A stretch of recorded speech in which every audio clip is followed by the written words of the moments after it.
मेरा नाम मयंक है और मैं उत्तर प्रदेश का रहने वाला हूँ। पेशे से मैं एक ड्राइवर हूँ।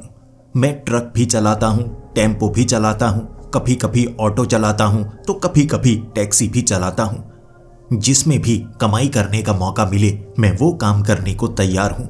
लेकिन मैं कहीं भी फंसकर काम करना पसंद नहीं करता। जैसे बाकी ट्रक ड्राइवर हैं, भले ही उन्हें रेगुलर काम मिलता रहता है लेकिन वो फंसे हुए महसूस करते हैं। कोई त्योहार आ गया, वो घर में उस त्योहार को मना नहीं पाते क्योंकि उन्हें ट्रक पर सामान लोड करवा के कहीं जाना पड़ता है। मैं रेंट पर टैक्सी, ऑटो, ट्रक चलाना पसंद किया करता था। एक दो बार मैं बस भी चला चुका था, लेकिन अब फिर से मुझे काम की तलाश थी और मैं उस चाय की टपरी पर बैठा हुआ बारिश का इंतजार कर रहा। अरे यार, सुबह सुबह बारिश शुरू होने वाली है। अब तो यहाँ कोई नहीं आएगा, ना कोई ट्रक ड्राइवर, ना कोई टैक्सी ड्राइवर। मैं ऐसे लोगों से बात करना इसलिए पसंद किया करता था क्योंकि वो मुझे काम की जानकारी देते थे कि वहाँ पर कोई ड्राइवर नहीं है तो कुछ समय वहाँ पर काम कर सकता है। यकीन मानिए, मेरे जितने भी दोस्त थे उन्हें लगता था कि मैं कहीं स्थायी तौर पर काम नहीं करता, इसीलिए मेरी कमाई कम होती होगी। लेकिन सच बताऊं, उनसे ज़्यादा कमाई मेरी होती थी। जब कोई फंसा हुआ हो, उसे कोई ड्राइवर ना मिल रहा हो, वो ज़्यादा पैसे देने को तैयार हो जाते हैं और मैं ऐसी जगह पर काम करना पसंद करता था। लेकिन पिछले कुछ दिनों से मुझे काम मिल ही नहीं रहा था और मैं सोचने पर मजबूर हो गया था, शायद मुझे कोई गाड़ी खरीद ही लेनी चाहिए। अब टैक्सी ड्राइवर बनने में ही फायदा है। 10 सालों से मैं ड्राइवर हूं और इसी तरह रेंट पर अलग अलग व्हीकल चलाए जा रहा था। अब स्थायी तौर पर काम करना सही रहेगा। तब उस चाय की टपरी पर एक और आदमी आकर बैठा था और मैंने उस आदमी को पहचान लिया। मैं उसे 10 सालों से जानता था।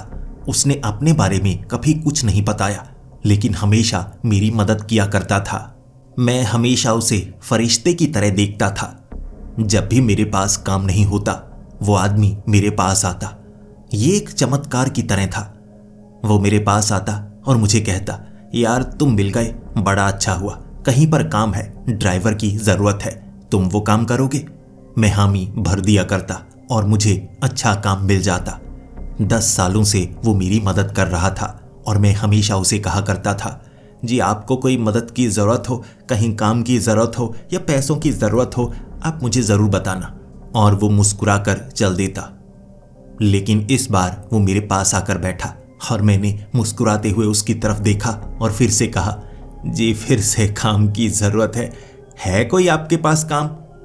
उसने मेरी तरफ देखते हुए थोड़ा उदास अंदाज में कहा, काम तो है, लेकिन इस बार लगता है वो काम तुम कर नहीं पाओगे। मुझे तो तुम पर भरोसा है, लेकिन तुम्हें खुद पर भरोसा नहीं होगा। मैंने कहा, जी आप जो भी काम देते हैं बड़ा अच्छा होता है। भले ही आप अपने बारे में कुछ नहीं बताते, लेकिन आप पिछले 10 सालों से मुझे काम दिलवाए जा रहे हैं। कहीं ना कहीं आपकी लगता है जान पहचान बहुत ज़्यादा है, लेकिन आपके बारे में कोई जानता ही नहीं क्योंकि आप तो अपना नाम तक नहीं बताते। लेकिन चलिए छोड़िए, इतनी बार बात हो चुकी है। आप हमेशा कहते हैं मैं अपने बारे में कुछ नहीं बताऊंगा, लेकिन इस बार जो काम है आप मुझे मना क्यों कर रहे हैं? उसने कहा, मैं मना नहीं कर रहा, मैं तो चाहता हूं कि तुम वो काम करो। काम बड़ा अच्छा है और उसमें तुम्हारी कमाई बहुत ज़्यादा होगी और जो तुम चाहते हो वैसा ही होगा। तुम चाहते हो ना काम कम करना पड़े और पैसे ज़्यादा मिले। अब इसमें तो काम बहुत ज़्यादा कम है और पूरे साल के एक बार में ही बन जाएंगे रुपए। मैंने कहा, जी फिर तो बताइए, ये किसी बड़े आदमी का काम लगता है। उसने कहा, बहुत ज़्यादा बड़े आदमी का काम है, लेकिन काम थोड़ा मुश्किल है। तुम डर भी सकते हो। रात के वक्त अगर बस चलानी पड़े, डरोगे तो नहीं? अनजान जगह पर बस ले जानी पड़ेगी, तुम्हें मुझ पर भरोसा तो है? मैंने कहा, जी बस यही तो बात है, आप पर तो भरोसा है। 10 सालों से आपने जैसा जैसा काम मुझे दिया है, अब तो अटूट भरोसा बन चुका है। बताइए सही, काम कब करना होगा और कैसे करना होगा? क्या मुझे हफ्ते में 5 दिन बस चलानी होगी जिससे अच्छी कमाई हो जाएगी? उसने कहा, नहीं, सिर्फ एक रात का काम है और ऐसा साल में सिर्फ एक बार करना होगा। पूरे साल की तनख्वाह मिलेगी। मैंने कहा, अरे आप मजाक कर रहे हैं, ऐसा कौन सा काम हो सकता है कि सिर्फ एक रात का काम हो और पूरे साल की तनख्वाह मिले। उसने कहा, तुम बताओ, मैं कभी तुम्हारे पास मुस्कुराया? कभी मैंने मजाक किया? कभी कोई प्रैंक किया? तुम्हें लगता है मैं मजाक कर रहा हूं? मैं थोड़ा सा स्तब्ध हो गया। फिर मैंने सोचकर कहा, जी पिछले 10 सालों से ऐसा कभी नहीं हुआ।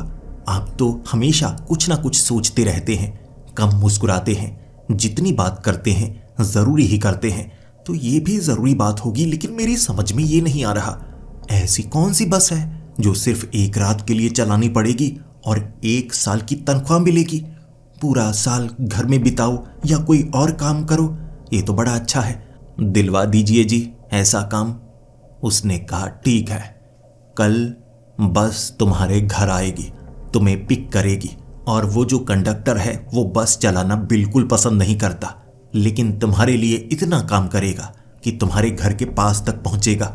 उस बस में चढ़ जाना। पुरानी जंग खाई बस है, वहां उस बस का ड्राइवर तुम्हें बनना होगा। कंडक्टर तुम्हें बताता जाएगा कहाँ जाना है और रात भर ये काम करते ही जाना है। जैसा जैसा वो कहता है वैसा वैसा करना है। ज़्यादा सवाल नहीं पूछने हैं, ज़्यादा सोचना नहीं है। कोई गलत काम नहीं है, मुझ पर भरोसा करो। लेकिन काम थोड़ा मुश्किल है, रास्ते थोड़े खौफनाक होंगे, रास्ते थोड़े भूतिया होंगे। मैंने हंसते हुए कहा, फिर तो मज़ा आएगा। वैसे भी मुझे ऐसे खौफनाक रास्ते बड़े अच्छे लगते हैं। जब जंगल से बस या ट्रक को चलाना पड़े ना, मुझे बहुत मज़ा आता है। तब उस आदमी ने कहा, फिर तो बात ही बन गई। यही तो मैं सोच रहा था कि तुम इस काम के लिए सबसे अच्छे रहोगे। देखो, जो पहले वाला ड्राइवर था ना, वो अब काम छोड़ चुका है। तुम अगर पक्के ड्राइवर बन गए, साल में 1 रात के लिए बस चलानी पड़ेगी, मज़े बहुत ज़्यादा आएंगे। तो कल रात के लिए तैयार रहना। 1 रात का काम है तो पानी की बोतल ले लेना, और मैं सच बताऊं, सिर्फ 1 ही बोतल मत लेना, कई बोतलें लेना, क्योंकि रास्ते में प्यास बहुत ज़्यादा लगेगी, क्योंकि डर भी तो बहुत ज़्यादा लगेगा। मैं मुस्कुराया और सोचने लगा, अरे आप मेरी टांग खींच रहे हैं। देखिए, मैं अच्छा ड्राइवर हूँ, बुरा ड्राइवर नहीं। आज तक कभी एक्सीडेंट नहीं किया, तो मैं डरूंगा क्यों? वो उठा और बारिश में भीगता भीगता चल पड़ा। वो कभी अपने पास छतरी नहीं रखता था, और जब भी मुझसे मिलता था उस दिन बारिश होने वाली होती या हो चुकी होती। ज़्यादातर वो भीगा हुआ होता। फिर से वो बारिश में भीगता भीगता वहां से गुजरा, और उसके बाद मैं घर की तरफ आ गया। मैं पूरी तैयारी करके अगली रात बैठा हुआ था बेड पर। वक्त होगा शाम के 5 बजे का। मुझे लग रहा था 6 बजे बस आ जाएगी। अरे घर के बाहर गाड़ी लगी हुई है, बस कैसे आएगी यार? काम मिल रहा है एक तो पड़ोसी परेशान बहुत करते हैं। वहां आसपास कई ड्राइवर थे जो अपनी गाड़ी गली में ही लगाई रखते, इसीलिए हमेशा वहां पर झगड़ा हुआ करता। बस यहां पर मुझे पिक करने के लिए आएगी, और अगर बस फंस गई तो क्या होगा? इसी सोच में 6 बजे तक मैं थोड़ा सा घबराने लगा। लेकिन जैसे ही 6 बजे बस के हॉर्न की आवाज आई और मैं भागकर 4 पानी की बोतलें लेकर घर से बाहर निकला। सामने मुझे बस नजर आ रही थी, और जैसे ही मैंने पीछे देखा, अरे दोनों तरफ तो गाड़ियां खड़ी की हुई हैं पड़ोसियों ने। छोटा सा रास्ता है, ये बस निकल कर कहां से आई? और यार आगे भी गाड़ी लगाई है, ये बस निकलेगी कैसे? मैंने तब कंडक्टर को देखा। हाथ में उसके सीटी थी, चेहरा उसने ढका हुआ था, उसकी आंखें तक नजर नहीं आ रही, और कपड़े बड़े अजीब थे, काले रंग के पुराने। उसने लपेटा हुआ था अपने पूरे शरीर को, शरीर का एक अंग तक नजर नहीं आ रहा था। फिर उसने आवाज लगाई, आ जाओ, तुम मयंक हो ना, चलो जल्दी से बस को ड्राइव करो। मैंने कहा, जी वो आगे गाड़ी लगी है, 1 मिनट में पड़ोसियों के पास जाकर आता हूं। अब शाम के वक्त उन्होंने गाड़ी लगाई है, बस निकलेगी कैसे? उसने कहा, चिंता मत करो, वो काम मैं करवा दूंगा, तुम आकर बस को ड्राइव करो, हमारे पास समय नहीं है। अंधेरा होने वाला है, जल्दी करो। मैं बस पर चढ़ गया और जैसे ही मैं बस पर चढ़ा, मैं स्टीयरिंग व्हील को संभाल चुका था। बस ऑन ही थी। फिर वो कहने लगा, चलाओ, चिंता मत करो, चाहे जितनी भी छोटी जगह हो, बस निकल जाती है।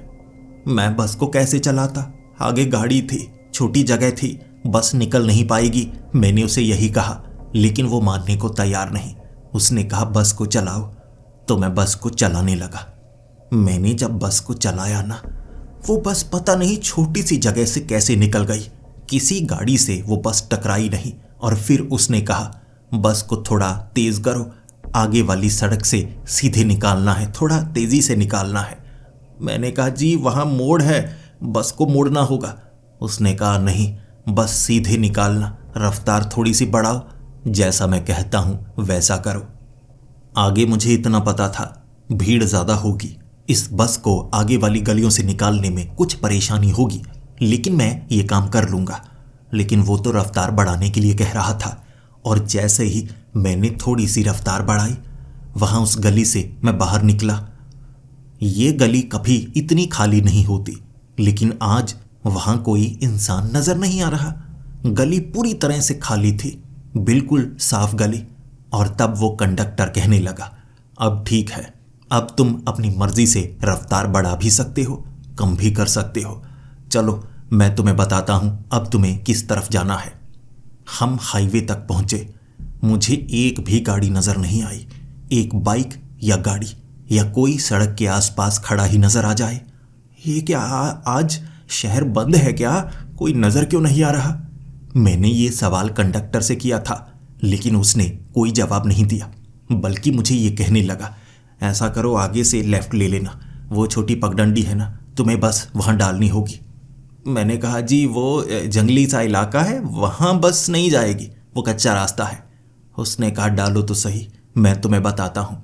वो रास्ता जहाँ तक लेकर जाए वहाँ तक जाना है। तुम्हें आगे वाले उस गांव तक पहुँचना है और वहाँ बस रोकना। वहाँ से 3 लोग चढ़ेंगे। सबसे पहले तो उन्हें पिक करना है, काम तभी आगे बढ़ पाएगा।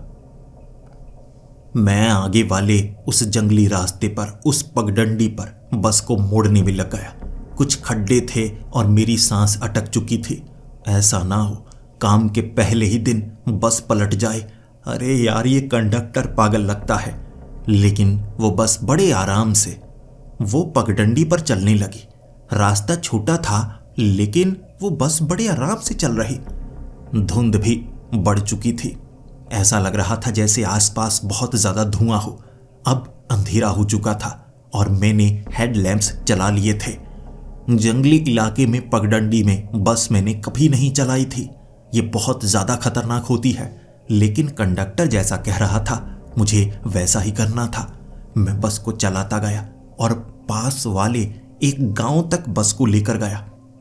तब उस कंडक्टर ने कहा, बस को रोको, वो देखो, उन 3 लोगों को चढ़ने की जगह दो। मैंने बस बिल्कुल सही जगह पर रोकी और फिर 3 इतने अजीब लोग बस पर चढ़े। उनके पास काफ़ी भारी बैग थे। सबसे पहले उन्होंने बैग अंदर रखे, फिर वो 3 लोग अंदर चढ़े। एक का कद 8 फुट था, एक का कद 4 फुट, लेकिन एक बिल्कुल सही सा लग रहा, लेकिन उसकी बाजुएं बहुत ज़्यादा मोटी थीं। उन्होंने कंधों पर बंदूकें टांगी हुई थी। ये देखने के बाद जब उनका ढका हुआ चेहरा भी मैंने देखा तो मुझे लगा ये लुटेरे तो नहीं। मैं थोड़ा सा घबराया, ये चेहरा क्यों ढक रहे हैं। लेकिन बस के अंदर आकर जब वो बैठे, उन्होंने चेहरे पर जो मास्क लगाया हुआ था उसे उतारा और मेरी तरफ देखकर थोड़े मुस्कुराए। ये नए ड्राइवर हैं, उस कंडक्टर ने सर हिला दिया। फिर तीनों मेरी तरफ देखकर मुस्कुराते रहे और फिर कहने लगे, चलो ठीक है, तो अब हमें सबसे पहले उस शहर की तरफ जाना है, वहाँ पर मिलेगा वो। कंडक्टर ने पता नहीं उन्हें कोई खास इशारा किया होगा कि वो कुछ समय के लिए चुप हो गए और आपस में कुछ बुड़बुड़ाने लगे। वो नहीं चाहते थे कि मुझे कुछ पता लगे, लेकिन इतने ज़्यादा हथियारों के साथ अगर पुलिस ने मुझे पकड़ लिया, इतना तो पक्का था मैं बहुत बुरा फंसने वाला हूँ। इसीलिए दिल की धड़कन काफी ज्यादा तेज थी, लेकिन उन लोगों के चेहरे अब मैं देख चुका था। मुझे इसके बारे में कुछ पता क्यों नहीं, मैं सवाल पूछना चाहता था। तो मैंने एक सवाल पूछा, जी हाँ, आप शिकार करने जा रहे हैं? जंगल में जाना है कहीं? उन्होंने कहा, नहीं, धीरे धीरे तुम्हें पता लग ही जाएगा। जब एक आदमी ने यह बात बोली, बाकी दो थोड़ा थोड़ा हंसे थे और फिर कंडक्टर ने उनकी तरफ देखा होगा कि वो चुप कर गए। फिर मुझे वो बस चलाने के लिए कह रहे थे। उसी पगडंडी के रास्ते से मैं आगे की तरफ बस चलाने लगा। ऐसे रास्ते पर यह बस बड़े अच्छे से चल रही थी, जैसे कि अगर आपका मन कहे कि बस को रोकना है, एक झटके में ये बस रुक जाती। मुझे महसूस हुआ कि ये बस मेरी सोच से चल रही है, ना सिर्फ मेरे हाथों से और पाँव से। मैं ब्रेक नहीं भी लगाता। मैं सोचता हूं, अरे खड्डा आ गया। ब्रेक लगाने से पहले ही बस अपने आप धीमी हो जाती है। फिर वहां से आगे वाले शहर में मैं बस लेकर गया। धुंध इतनी ज्यादा थी कि कुछ भी नजर नहीं आ रहा। मैं बस को धीमा चला रहा था और उनमें से एक आदमी बोला, जरा बस को तेज चलाओगे? काम बहुत ज्यादा है। तुम जिस तरह से बस को चला रहे हो, काम काफी धीमे तरीके से होगा। बस को तेज चलाओ। मैंने कहा, जी धुंध बहुत ज्यादा है, कुछ नजर ही नहीं आ रहा है, ऐसा ना हो बस कहीं टकरा जाए। उसने कहा, नहीं टकराएगी, तुम आराम से चलाओ। तुम्हें सामने कुछ नजर आ रहा है तो बस वहां रोक देना, आराम से बस रुक जाएगी। दिखने में बस पुरानी है, लेकिन बड़ी हाईटेक है। जब उसने ये कहा, बाकी दो हंसने लगे थे। फिर से कंडक्टर ने उनकी तरफ घूरा होगा, वो चुप कर गए। मैं बस को तेज चलाने लगा। रास्ता पूरी तरह से खाली। धुंध में अगर आप बस या गाड़ी चलाओगे, सबसे ज्यादा खतरा किस चीज का होता है? एक चीज का कि सामने कोई गाड़ी, बाइक या कुछ और ना मिल जाए ताकि टक्कर ना हो जाए। लेकिन कुछ भी नहीं था, जैसे शहर में लॉकडाउन लगा हो। कोई नजर नहीं आ रहा था। और जब मैं शहर के उस हिस्से में बस लेकर गया, वहां एक औरत थी। एक खेत था घर के पास छोटा सा। वहां औरत आधी जमीन में धंसी हुई चीखने लगी थी, चिल्लाने लगी थी, खुद को बचाने की गुहार लगा रही। बस को देखकर वो स्तब्ध रह गई। अब पूरी कोशिश कर रही थी कि वो उस कीचड़ से, मिट्टी से निकल पाए। और 3 लोगों में से सिर्फ 2 उतरे और उन्होंने अपने हथियारों को भी यहीं पर फेंक दिया।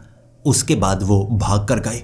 वो औरत उन्हें हाथ लगाने देना नहीं चाहती थी, लेकिन उन्होंने बड़ी जल्दी हथकड़ियां उस औरत की कलाई पर डाली और उसे खींचते हुए बस में ले आए। वो चीख रही थी, चिल्ला रही थी, छोड़ दो मुझे, छोड़ दो मुझे, मत लेकर जाओ, छोड़ दो मुझे। लेकिन वो जरा भी दया नहीं दिखा रहे थे। वो जिस तरह से घसीट कर उसे लेकर आए, उसे चोट लगी होगी, लेकिन वो बेरहम थे। जिसके बाद वो घसीट कर उसकी सीट पर उसे बिठाकर हथकड़ी को सीट के साथ बांधकर खुद आगे बैठ गए। और वो औरत पीछे से चीख रही थी, मुझे छोड़ दो, मैं बुरी नहीं हूं, मैं बुरी नहीं हूं, छोड़ दो। तब कंडक्टर ने घूरा होगा उस औरत की तरफ। वो औरत घबरा गई, मुंह नीचे किया उसने और वो कांपने लगी थी। मैं रियर व्यू मिरर में ये साफ देख पा रहा था और अब तक मैं ये भी समझ चुका था, कुछ तो गड़बड़ चल रही है। यहां तो मुझे खतरा बहुत ज्यादा लगता है। इसके बाद मैंने कंडक्टर से पूछा, ये कौन है? आप इस औरत को यहां क्यों लेकर आए? कंडक्टर कहने लगा, वो यहां की नहीं है, उसे उसके घर तक लेकर जाना है, ये घर उसका नहीं है। फिर मैंने कंडक्टर को कहा, लेकिन ऐसा लगता नहीं कि वो घर जाना चाहती है, वो फंसी हुई थी, लेकिन आपसे तो डर रही थी, आपने जबरदस्ती क्यों करवाई? कंडक्टर कहने लगा, ज्यादा सवाल मत पूछो, हर सवाल का जवाब सही समय पर मिलेगा। हमारे पास समय बहुत ज्यादा कम है, तुम बस को चलाओ और ये तुम्हें बताएंगे आगे कहाँ जाना है। मैंने कंडक्टर को कहा, लेकिन आपको सब कुछ बताना होगा ना, मैं ड्राइवर हूँ, मैं फंसना नहीं चाहता। आपको पता है किसी को बिना उसकी मर्जी के इस तरह से बस में बिठाना सही नहीं है, अगर पुलिस ने पकड़ लिया तो। कंडक्टर कहने लगा, तुम्हें पुलिस की चिंता नहीं होनी चाहिए, तुम्हें किसी और की चिंता होनी चाहिए। अगर हम कहीं पर भी बस को ज़्यादा समय तक रोके रखते हैं तो हमारी परेशानी बढ़ सकती है। इसीलिए मैं कहूं तुम बस को चलाना शुरू कर दो। मैं मना कर रहा था, लेकिन आसपास की झाड़ियां, घास और आसपास के घरों से भी चलने की आवाजें आने लगी। ये आवाजें बड़ी भयानक थीं। ऐसी आवाजें जैसे सुनसान जंगल में आती हैं जब कोई जानवर घात लगा रहा होता है, या पंछियों की आवाजें, टिड्डों की आवाजें। ऐसी आवाजें बढ़ने लगी थी और मैं डरने भी लगा था। ऐसी जगह पर मैं रुक भी तो नहीं सकता था। उनकी बात मानकर मैंने बस को चलाना शुरू कर दिया। मैं बस को चलाने लगा और उनमें से एक आदमी कहने लगा, अब तुम्हें एक खास जगह पर जाना है तो बस को बड़े अच्छे तरीके से चलाना होगा। रास्ता थोड़ा डरावना लगेगा, लेकिन डरावना है नहीं। चिंता मत करना। जब तुम सोचोगे कि कहीं टकराने वाले हो, अपने आप बस रास्ता बदल लेगी। एक पुरानी कॉलोनी, बिल्कुल खाली, छोटी छोटी गलियों से मैं बस निकाल रहा था और बस अपने आप तेज हो रही। मैंने बस को एक्सेलरेट किया ही नहीं, लेकिन बस धीरे धीरे बहुत ज़्यादा तेज हो चुकी थी। मैं स्टीयरिंग को सही तरह से संभाल नहीं पा रहा, लेकिन फिर मैंने देखा जैसे ही सामने दीवार आ रही, बस बड़ी तेजी से घूम जाती। इससे पहले कि मैं स्टीयरिंग घुमाता, बस अपने आप हरकत कर रही थी। मैं बस देख रहा था किस तरफ मुड़ना है। जिस तरफ मेरा मन करता बस उस तरफ मुड़ती। सच में काफी हाईटेक बस है या भूतिया बस है। मुझे डर लगने लगा था और उन लोगों से भी डर लग रहा जितने हथियार बस में थे। कोई नजर नहीं आ रहा। अगर कहीं कोई पुलिस वाला हुआ, बुरे फंसेंगे। लेकिन ये धुंध, इस मौसम में धुंध नहीं होती, धुआं नहीं होता, हर तरफ धुंध और धुआं, और ऊपर चांद निकला हुआ है। रोशनी चांद की इतनी ज्यादा कभी नहीं होती। चांद का आकार इतना ज्यादा बड़ा कैसे? कई सवाल थे और कंडक्टर किसी भी बात पर चर्चा करना नहीं चाहता था। मैंने बस उस कॉलोनी में जाकर रोकी और उसके बाद वो तीनों बस से उतरे और उन्होंने बैग में से कई हथियार निकाले थे। अजीबो गरीब हथियार। कुछ बेड़ियां थी, कुछ तलवारें थी, एक ने धनुष और तीर भी निकाले। लोहे के जंग खाए तीर थे, काफी भारी, और कोई धनुष से इतने भारी तीर छोड़ कैसे सकता है।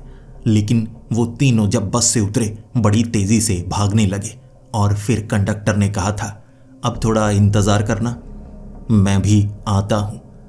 कंडक्टर भी बस से उतर चुका था उनकी मदद करने के लिए और मैं बस में अकेला था। तब पीछे से उस औरत की आवाज आई, तुम इनके साथ नहीं हो ना? तुम्हें नहीं पता ये क्या करते हैं?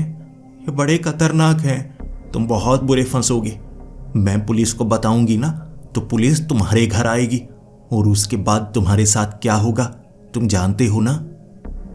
फिर मैंने उस औरत को कहा, देखिए मैं इनके साथ नहीं हूं, मैं सिर्फ ड्राइवर हूं, मुझे नहीं पता ये क्या करते हैं। उस औरत ने कहा, लेकिन मुझे तो पता है ना कि तुम इनके साथ हो, पुलिस इस बात पर यकीन नहीं करेगी। मैं कहती हूं तुम मुझे आज़ाद कर दो, ये बेड़ी खोल दो मेरी, उसके बाद मैं यहां से निकलूं। तुम कह देना कि पता नहीं कैसे निकल कर भाग गई। मैं तो अपनी सीट पर बैठा हुआ और मैं वैसे भी डरता बहुत ज़्यादा हूं। खोल दो, ये बेड़ी खोल दो, मैं यहां से जाना चाहती हूं। ये बेरहम हैं, मुझे सताएंगे, पता नहीं मेरे साथ क्या क्या करेंगे। वहशी हैं ये, वहशी। तुम तो भोले लगते हो, खोल दो मुझे। मैं अपनी सीट से उठा और कहने लगा, देखिए इसमें मेरी गलती नहीं है, मैं बुरी तरह से फंसा हुआ हूँ, मैं आपकी मदद नहीं कर सकता, वो मार डालेंगे मुझे। देखिए कितने बड़े बड़े हथियार हैं उनके पास। उसने कहा, कोई हथियार उठा लो, ये बेड़ी को खोल दो, मैं इसे खोल नहीं सकती। उसके बाद पास में लोहा काटने वाली एक आरी नजर आ रही। मैंने वो आरी उसकी तरफ बढ़ाई और कहा, ये लो, इससे खोलने की कोशिश करो और ऐसे दिखाना कि ये काम तुमने किया है। उसने कहा, मैं नहीं कर सकती, तुम मुझे कुछ भी दे दो, तुम मुझे इस ताले की चाबी दे दो, मैं ताला नहीं खोल सकती। समझने की कोशिश करो, ये तुम्हें करना होगा, कोई दूसरा करे तभी आज़ादी मिलती है। मैंने कहा, मैं समझ नहीं पा रहा, आप मेरी परेशानी समझिए, मैं ये काम करना नहीं चाहता, मैं फंसना नहीं चाहता। आप भाग जाएंगी, किसी को पता नहीं लगेगा। उसने कहा, तुम करो, ये बेड़ी को काट दो, ये ताले को खोल दो, कोशिश तो करो, पिन से खोलो, किसी और चीज से खोलो, कोशिश करो, तुम ये कर सकते हो। वो मुझसे बातें कर रही, मैं डर रहा था। इतने में कंडक्टर आ गया और कंडक्टर ने मुझे देखा कि मैं उस औरत के करीब हूं। कंडक्टर काफी दूर था और इतनी तेजी से बस की तरफ भागा कि उसने मुझे डरा दिया। लगभग कह सकते हैं 30 से 40 फुट की दूरी पर था। धीरे धीरे इस तरफ चला रहा और उसके बाद वो जैसे उड़ता हुआ आया हो। पूरी की पूरी बस हिल गई थी, जोर जोर से हिली, जैसे भारी चीज बस से टकराई हो। बस हिली, मैं एक तरफ गिरा और फिर वो कंडक्टर कहने लगा, तुम अपनी सीट से क्यों उठे, इस तरफ क्यों आए थे? अच्छा, तुम्हें ये लड़की मासूम लग रही है? ये मासूम नहीं है, अपनी सीट पर चले जाओ, तुम एक ड्राइवर हो, तुम किसी की मदद नहीं कर सकते। और मोहतरमा, आप भी भोला बनने का नाटक बंद कर दीजिए, ऐसा ना हो आपकी सज़ा और भी भयानक हो। वो औरत चुप करके अपनी सीट पर बैठ गई और उसके बाद उसने सर ऊपर की तरफ नहीं उठाया और उस कंडक्टर ने भी मुझसे बात नहीं की। मैं घबराया हुआ था, कहीं ये बात मेरे लिए मुसीबत ना बन जाए। कैसे लोग हैं और ये क्या था? इतनी तेजी से कोई इतने करीब कैसे आ सकता है? मुझे अब लगने लगा था, ये लोग कुछ अलग हैं, क्या है पता लगाना होगा। लेकिन इतने में वो 3 लोग भी एक आदमी को घसीटते हुए इस तरफ ला रहे थे। वो आदमी खून से लथपथ था, हंस रहा था, वो धमकी दे रहा था उन्हें, लेकिन उन्हें कोई फर्क ही नहीं पड़ रहा। वो बांध कर लेकर आए और उसे सबसे पीछे वाली सीट पर फेंक दिया। उसे रस्सियों से, बेड़ियों से लपेटा हुआ था, मुंह पर उसके टेप लगाई गई थी ताकि अब वो कुछ बोल ना पाए। उन्होंने पीछे फेंका और फिर वो हंसने लगे और कंडक्टर ने कहा, चलो एक और सवारी आगे आने वाली है, जल्दी से उसे भी उठाते हैं, आज की रात काम बहुत ज्यादा है। जहां उन्होंने कहा, मैंने वहां बस रोकी। छोटी छोटी गलियों से बस बड़ी आसानी से निकल रही थी। मुझे लग रहा था इतनी छोटी गली से बस निकल ही नहीं सकती, लेकिन क्या मेरी जजमेंट खराब थी? बस तो बड़े आराम से निकल रही। बस की साइड्स भी दीवारों से टकरा नहीं रही थी। मैं हैरान और परेशान बस को चलाए जा रहा। फिर वहां बस पहुंच गई जहां उन्होंने कहा था। सामने एक बूढ़ी औरत नजर आई थी। उस बूढ़ी औरत ने हाथ में डंडा पकड़ा हुआ, काले रंग के कपड़े डाले हुए थे उसने। जैसे ही उसने बस को देखा, उन लोगों को देखा और खास तौर पर कंडक्टर की तरफ देखते ही वो कांपने लगी और भागने लगी। उसके भागने की रफ्तार थोड़ी तेज हुई। कोई बूढ़ी औरत जोर भी लगाए तो कितनी तेजी से भाग सकती है? उसने अपनी पूरी कोशिश की और वो गली में भाग गई। और वो 3 लोग वहशी थे, जैसे तलवारें और बेड़ियां लेकर उसकी तरफ भागे थे। मुझे लग रहा था कुछ गड़बड़ है। वो गली में भागे और कंडक्टर भी बस छोड़कर बाहर निकल चुका था। 2 सवारियां थी बस में, दोनों को बांधा गया था। पीछे से तब उस औरत की आवाज आई, एक कोशिश कर लो, एक कोशिश कर लो, वो अभी गया है, जल्द नहीं आएगा, बस मुझे छुड़ा दो। लेकिन मुझे खुद को बचाना था, इसीलिए मैंने बस को छोड़ा और मैं आगे वाली गली में भागने लगा। मुझे लग रहा था मैं बड़ी मुसीबत में फंस सकता हूँ। उस औरत की मदद करूंगा, जब तक मदद कर पाऊंगा तब तक वो आ जाएंगे, वो मुझे पकड़ लेंगे और फिर मेरे साथ भी वही करेंगे जो उनके साथ होगा। इसीलिए बस को छोड़ो, भागो। मैं गलियों में भागने लगा। 2-3 घरों के दरवाजे खटखटाए थे ताकि कोई ना कोई बाहर तो निकले, लेकिन कोई बाहर नहीं निकला। ऐसा लग रहा था जैसे वो घर बंद है। फिर उसके बाद एक घर जिसमें मुझे एक आदमी नजर आया, सफेद कपड़े पहने। मैं दरवाजा खटखटाता रहा, दरवाजा खोलो, वो आ जाएंगे, दरवाजा खोलो। लेकिन उसने दरवाजा नहीं खोला। उसके बाद मैंने धक्का दिया। दरवाजा कमजोर था तो दरवाजा अंदर की तरफ खुल गया। फिर मैं घर के अंदर गया और मैंने दरवाजे को लगा दिया। वो आदमी मेरी तरफ देख रहा और कह रहा, कौन हो तुम? घर के अंदर क्यों आए हो? यह तुम्हारा घर नहीं है। मैंने कहा, जी मेरी मदद कीजिए, कुछ लोग हैं, मैं उनके साथ बहुत बुरी तरह से फंस चुका हूं, पुलिस को फोन लगाइए, पुलिस को। उसने कहा, कौन सी पुलिस? यहां कोई पुलिस नहीं है। मैं छिपा हुआ था उस घर में। वो बूढ़ा आदमी मुझे लग रहा था सठिया गया है, लेकिन उसके बाद क्या, बाहर से बहुत ज्यादा आवाजें आने लगी। काफी लोग थे जो बाहर होंगे और मुझे लगा वो लोग मेरी मदद करेंगे। मैं घर से बाहर निकला। उस कॉलोनी के ही लोग होंगे वो। सभी ने सफेद कपड़े पहने हुए। वहां खड़ा होकर 20 से 30 लोगों को देख चुका था और मैंने कहा, मेरी मदद कीजिए, वो मुझे पकड़ कर ले जाएंगे, पुलिस को बुलाइए। लेकिन वो लोग जिस तरह से मेरी तरफ घूरने लगे थे, मुझे डर लग रहा। वो हरकत नहीं कर रहे, बल्कि मेरी तरफ घूरे जा रहे और फिर एक दूसरे की तरफ देख रहे। फिर सब मुझे घेरने लगे और मुझे उनसे भागना पड़ रहा था।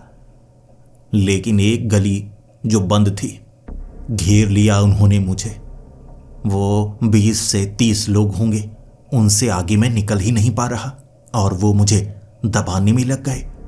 भीड़ जो मुझे वहीं रोक लेना चाहती थी, वो मेरे कपड़े फाड़ने पर उतारू हो गए थे, मेरे मांस को खींचने लगे।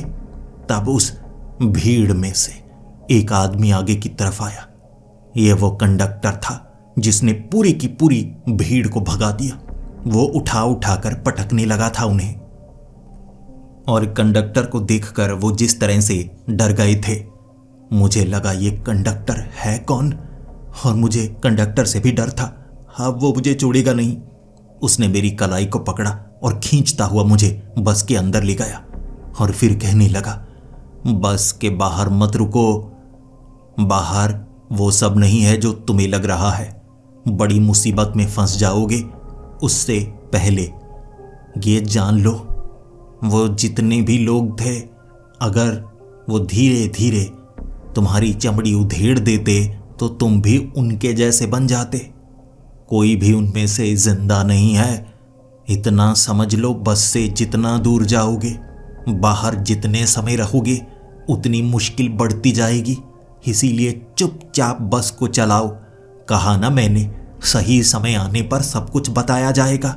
जब रात खत्म होने वाली होगी तब बता दिया जाएगा तुम्हें, इसीलिए बस चलाओ। उन्होंने एक और आदमी को पकड़ा हुआ था, लेकिन उस आदमी की हालत बहुत ज्यादा बुरी थी। लेकिन वो औरत, वो बूढ़ी औरत, उसे सबसे पीछे वाली सीट पर बिठाया हुआ और वो औरत हंसे जा रही। उसे ऐसे बांधा गया था जैसे वो मरने वाली ही ना हो। बेड़ियां उसकी कलाई पर नहीं डाली गई थी, उसके शरीर के अंदर से निकाली गई थी, लेकिन वो उसके बावजूद हंस रही। और ये देखने के बाद मुझे डर लगने लगा, ये लोग मासूम तो नहीं लगते। बस चलने लगी थी और उन्होंने उस आदमी को पकड़ा हुआ धक्का देकर बाहर फेंक दिया। और फिर वो 3 लोग कहने लगे, तेरा समय नहीं है, तुझसे अगले साल मिलेंगे, देखते हैं अगले साल तू ले जाने लायक है या नहीं। ये कहकर उन्होंने उस आदमी को फेंका और फिर मैं बस चलाने लगा।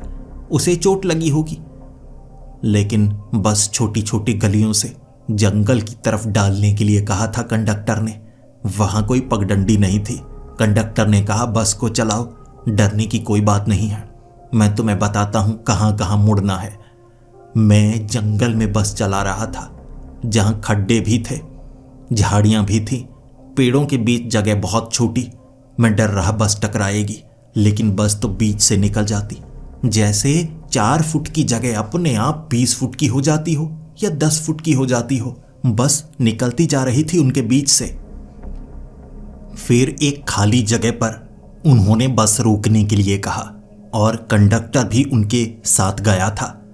कंडक्टर ने मुझे साफ कहा था, इनमें से किसी के पास मत जाना और ध्यान रखना, किसी को बस के अंदर आने मत देना। जब मैं आऊं दरवाज़ा तभी खोलना। वो कंडक्टर उनके साथ वहां से जा चुका था और ज़्यादा समय उन्हें लग रहा था। क्या पता वो किसे पकड़कर लाने वाले थे। लेकिन अचानक बस के ऊपर कोई आया जो घिसट भी रहा था, चल भी रहा था और बड़ी जोरदार आवाज़, पूरी की पूरी बस हिलने लगी थी। वो क्या चीज़ होगी, मैं सोचकर भी डरा जा रहा, लेकिन मैं दरवाज़ा खोलने वाला नहीं था। उसके बाद जब उसने छलांग लगाकर एक तरफ जमीन पर पैर रखा, मैं खिड़की से उसे देख सकता था। वो कोई इंसान नहीं था, वो जैसे एक जिंदा लाश हो, हिलने वाली लाश, भयानक दिखने वाला इंसान, चमड़ी और मांस का बना हुआ अजीब सा शरीर, आंखें भी कई थी उसकी, और वो पूरी बस को हिलाने लगा था। जब वो दरवाजे को खोल नहीं पाया, फिर वो बड़े प्यार से बच्चे की आवाज में कहने लगा, अकल निकालो, मुझे इसमें फंसाया हुआ है, पता नहीं ये कैसी कॉस्ट्यूम है, मुझे निकालिए ना इसमें से, अकल निकालिए, दरवाजा खोलिए ना। मैंने दरवाजा खोलने से साफ इनकार कर दिया, जिसके बाद अंदर जो भी था, और खास तौर पर वो बूढ़ी औरत, हंसते हंसते कहने लगी, इतने बेरहम हो तुम, बच्चे की मदद नहीं करोगे? बच्चा है वो, बच्चा, हमें भी तो बस के अंदर बिठाया है, उसे भी बिठाओ, खोलो दरवाजा, डर क्यों रहे हो, खोलो दरवाजा। मैंने कहा, नहीं, मुझे दरवाजा खोलने के लिए नहीं कहा गया है, मैं दरवाजा नहीं खोलूंगा। वो बूढ़ी औरत कहने लगी, खोल दो ना, बच्चा ही तो है, कुछ समय के लिए अंदर आएगा, फिर देखना बड़ा मजा आएगा। ये जो बच्चा है ना, ये खेलता बहुत अच्छा है। सब हंसे थे। किस बात के लिए हंसे मैं नहीं जानता, लेकिन मेरी तो सिट्टी पिट्टी गुल थी। इन सब को देखने के बाद मेरी हालत पतली थी। मैं घबराया हुआ, और वो पूरी बस को हिलाए भी जा रहा और ये भी कह रहा, मैं एक बच्चा हूं, इस कॉस्ट्यूम में फंसा हुआ हूं, अगर वो बच्चा है तो उसमें इतनी जान कैसे। लेकिन अचानक वो कंडक्टर जो काफी दूरी पर था मुझे नजर आया। मैं हाथ हिलाने लगा, अरे मदद कीजिए। वहां से वो कंडक्टर गायब हो गया, और इतनी दूरी से यहां पर कब पहुंचा पता ही नहीं चला। उसने उस जिंदा लाश को पकड़ लिया, और देखिए मेरी आंखों के सामने 2 हिस्सों में काट कर फेंक दिया।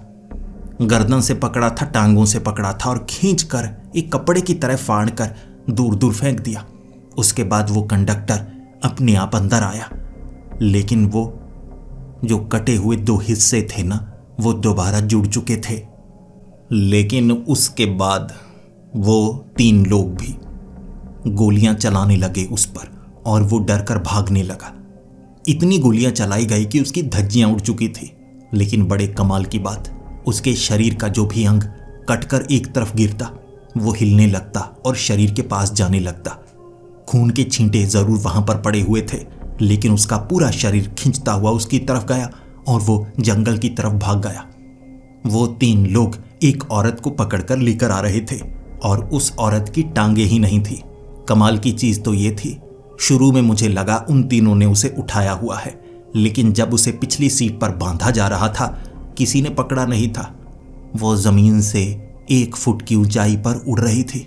बिना टांगों वाली औरत मुस्कुरा रही थी, आंखें उसकी सफेद जैसे वो अंधी हो, बाल उसके लंबे थे। एक सीट पर उसे बिठाया गया, और फिर वो तीनों जो जख्मी भी दिख रहे लेकिन मुस्कुरा भी रहे, और उस कंडक्टर ने कहा, चलो आगे, और भी काम करने हैं। मैंने कहा, नहीं, मुझे बताइए ये क्या चल रहा है, मुझे लग रहा है मैं मरने वाला हूं, मुझे बता सकते हैं प्लीज। कंडक्टर ने कहा, चलो तो सही, रास्ते में बताता हूं, समय कम है हमारे पास, रात कब गुजर जाएगी पता नहीं चलेगा, चलो चलो बस को चलाना शुरू करो। मैंने बस को चलाना शुरू कर दिया, और उसके बाद वो कंडक्टर मुझे जवाब देने से पहले उनसे बात करना चाहता था। कंडक्टर ने कहा, ध्यान रखना, वो तुमसे ज़्यादा ताकतवर है, तुम में से कोई भी वहाँ मत रह जाना, काम को सही समय पर करना। मैं तुम्हारी इस बार मदद नहीं कर पाऊंगा, क्योंकि उसके खिलाफ मेरी मदद नहीं चलती। फिर उसने मुझे जवाब देना शुरू किया, देखो पीछे जितने भी लोग हैं, इनमें से एक भी जिंदा नहीं है, हमारा काम इन्हें पकड़ने का है, और साल में 1 बार ये बस चलती है, जिसमें ऐसी शैतानी ताकतों को पकड़कर हम दूसरी जगह बिल्कुल कबाड़ की तरह फेंक कर आते हैं, फिर ये वापस नहीं आ पाते। हर जगह तुम्हें सब कुछ खाली नजर आ रहा है ना, ये तुम्हारी दुनिया जरूर है, लेकिन जैसे एक पारदर्शी कागज का टुकड़ा किसी चित्र के ऊपर रखा होता है ना, इंसान भी उस दुनिया में इसी तरह हैं। हम बस उस पारदर्शी कागज के टुकड़े के नीचे हैं। हर चीज तुम्हें नजर आएगी इंसानों के सिवा। तुम्हें जो भी दिखे उनमें से कोई भी इंसान नहीं है। हम भी इंसान नहीं हैं। वो 3 लोगों ने अपना चेहरा अच्छे से दिखाया, अपने कपड़े उतार कर। वो क्या थे? अजीब से जीव। कुछ के छोटे छोटे पंख थे तो कुछ की छाती पर कीड़े निकल रहे थे। एक की आंख जो बाहर लटक रही और वो उसे खींचकर वापस आंख में डाल पा रहा। मैं देखता रह गया। मैं तो इस तरह से स्तब्ध था, घबराया हुआ कि मुझसे बस नहीं चल रही।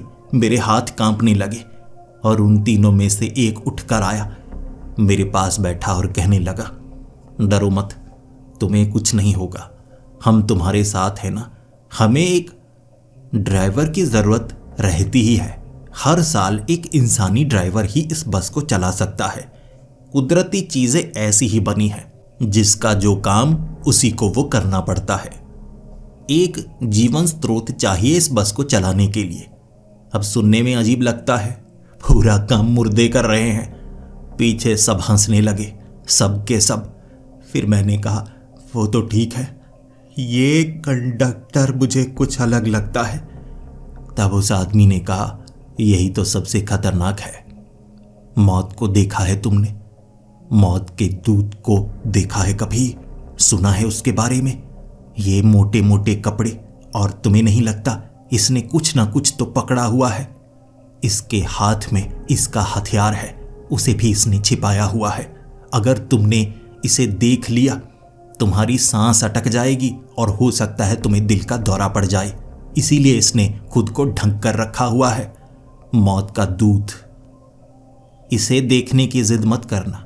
इतना सच भी नहीं जानना चाहिए कि हम उस सच को जानते ही मारे जाएं। पीछे बैठे वो दोनों हंसने लगे, लेकिन मेरी हंसी गायब हो चुकी थी।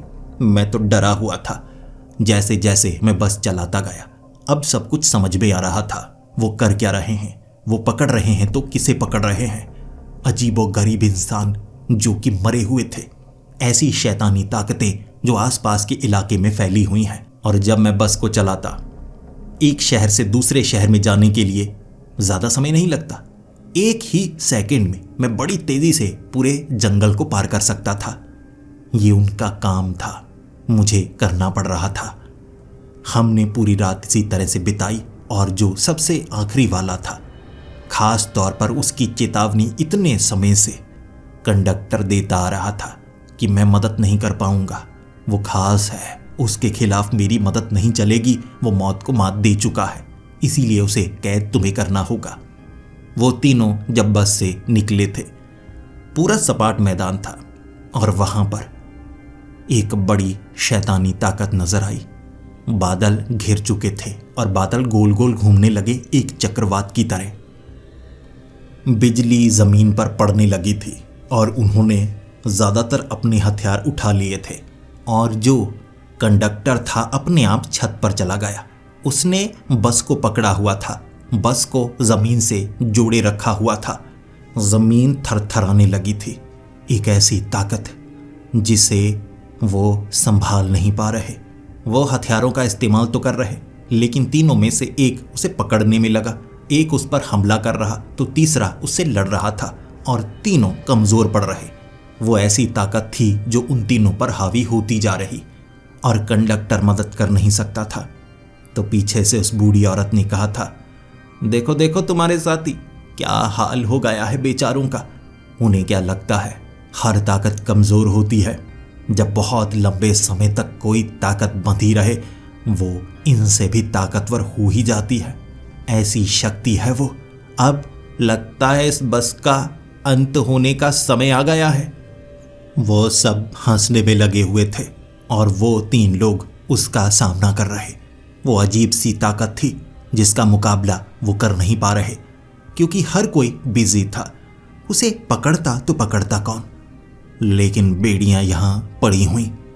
काफी ज्यादा बैग लेकर आए थे, तो एक बैग से बेड़ियां मैंने निकाली, और जैसे ही मैं बस से उतरा, कंडक्टर की आवाज आई, ध्यान रखना, ज्यादा समय वहां पर मत गुजारना, तुम हम में से सबसे ज़्यादा कमज़ोर हो। और ये बात में दम था। मुझे गुस्सा आया और मैं भागा उस तरफ। मैं देख रहा था वो लोग बेड़ियां फेंक कैसे रहे हैं, क्योंकि वो ताकत उन पर हावी हो रही थी, इसीलिए उन तीनों ने उसे संभाला हुआ। और जब मैंने वो बेड़ियां फेंकी, वो अजीब सी ईवल एंटिटी थी जिसके पैरों में बेड़ियां पड़ गईं। और फिर बेड़ियां जब मैंने उसके गले और बाजुओं की तरफ फेंकी, वो बेड़ियां उससे भी जुड़ गईं। वो अपने आप कमज़ोर हो चुका था, बेड़ियों से बंध चुका था। और वो तीन शिकारी मुस्कुराने लगे और मुझे देखकर कहने लगे, वाह, इंसान भी ऐसा काम कर सकते हैं, हमें नहीं पता था। इंसानों को तो मरने से डरते हुए ही देखा है हमने। वो तीनों हंसे थे। फिर उस ईवल एंटिटी को खींचते घसीटते हुए बस के अंदर डाला। उसके बाद कंडक्टर वहां बैठ गया और उसने सीटी मारी और कहा, चलो, इसे घर छोड़ने का वक्त आ गया है, हमारा काम हुआ, इसे घर छोड़ देते हैं। फिर मुझे उस बस को ड्राइव करना था घर की तरफ, और कंडक्टर मुझे ये बता रहा था कि दिशा कौन सी है। ये नहीं बता रहा किस तरफ सड़क है। उसने कहा, उस दिशा में बिल्कुल सीधा चलाओ, डरने की कोई बात नहीं है। मैंने सीधी बस चलानी शुरू कर दी, और जब बस को मैं तेज करता, धुंध बढ़ जाती। मुझे सड़क तक नजर नहीं आती, कहीं टक्कर हो सकती है। लेकिन अब मैं जान गया था, ये बस ऐसे नहीं चलती जैसे मुझे लग रही थी। ये अजीबोगरीब बस है। और जैसे ही कंडक्टर ने सीटी मारी रुकने के लिए कहा, वो बस मेरी गली में थी। और फिर सब पीछे हंसने में लगे हुए। अच्छा, तो ये अगले साल भी ऐसा काम करेगा? हम तो देखने के लिए यहाँ नहीं होंगे। वो तीन भी थोड़ा मुस्कुराए, और फिर उस कंडक्टर ने मुझे बाहर जाने के लिए कह दिया, शुक्रिया, काम अच्छा किया तुमने। ये लो, ये बैग पैसों से भरा है, पूरे साल के एक रात का काम करने के लिए। क्या तुम अगले साल ये काम करना चाहोगे? मैं सोच में पड़ा हुआ था और मैंने कहा, मैं सोच कर बताऊंगा। उसने मुझे बस से नीचे उतारा, और फिर वो बस, भले ही मैंने आती हुई तो नहीं देखी थी, लेकिन वो बस जाती हुई जरूर देखी मैंने। वो एक दीवार के आर पार चली गई, जैसे हवा में गायब हो गई हो। आसपास की जो गाड़ियां थीं वो हवा के झोंके के कारण हल्की हल्की हिली थी, लेकिन आस पड़ोस में किसी ने उस बस को नहीं देखा। अगले दिन पूछने पर लोग मुझे पागल कह रहे थे कि तुमने यहाँ कोई बस देखी? बस घुसी कहाँ से होगी? तब मैं समझ गया, वो बस किसी ने नहीं देखी, उसे कोई देख सकता ही नहीं था। वो बस मुझे लेने के लिए आई थी ताकि मैं उस बस को आगे ड्राइव कर पाता। इंसान उस बस को ड्राइव करेगा तभी वो अलग जगह जा सकती है, वरना वो मौत का दूत कंडक्टर उसे सिर्फ एक इंसान के घर तक ही ला सकता था। काम जान चुका था। पहले महीने मैंने ठान लिया था कि मैं ये काम दोबारा कभी नहीं करूंगा, लेकिन रुपए अच्छे थे, दोबारा मुझे काम करने की पूरा साल जरूरत पड़ने वाली नहीं थी। उसके बावजूद मैंने काम किया, और जैसे जैसे महीने निकलते गए डर खत्म होता गया। मैं इसके बारे में सीखता गया, ढूंढता गया, और मुझे ढेर सारी जानकारी किताबों में मिली। और जब साल पूरा होने वाला था, मैं इस काम के लिए तैयार था, लेकिन मुझे ये नहीं पता था मैं बात करूं तो करूं किससे। क्या अगले साल फिर से रात के वक्त बस आएगी, या मुझे उस आदमी से मिलना होगा? लेकिन उसने अपने बारे में कभी कुछ नहीं बताया था। और 1 साल होने में 6 दिन बाकी थे। मैंने उस आदमी को अपने घर के बाहर देखा, जो मेरी तरफ देखकर मुस्कुरा रहा था। अचानक बादल घिराए थे और बारिश होने लगी थी। वो बारिश की रात ही निकला करता था। बाहर जाकर मैं उससे मिला और उसने कहा, काम करोगे या नहीं, या किसी और को ढूंढना होगा मुझे? मैंने कहा, जी मैं काम करने को तैयार हूँ। उसने कहा, बहुत अच्छे, मुझे पता था 1 साल तुम्हारे लिए काफ़ी होगा, तुम्हें इतने में समझ आ जाएगी। ये काम कुछ ऐसा है, लेकिन ये बुरा नहीं है, तैयार रहना। 6 दिन बाद वो बस तुम्हारी गली में आएगी। वही लोग होंगे, वो 4, एक कंडक्टर और 3 शिकारी। मिलना उनसे और तुम्हें बस ड्राइव करनी है। ये कहकर वो आदमी बारिश में कहीं दूर निकल गया और मैं अपने घर में तैयारी करने लगा। पानी की बोतल थोड़ी ज़्यादा लेनी है, अगर थोड़ा खाना भी लिया जा सकता है तो वो भी अच्छा। प्यास थोड़ी ज़्यादा लगेगी क्योंकि डर भी बहुत ज़्यादा लगेगा, लेकिन अब मुझे सब कुछ पता है तो गलती की कोई गुंजाइश नहीं है। हथियार तो मुझे मिल ही जाएंगे सुरक्षा के लिए।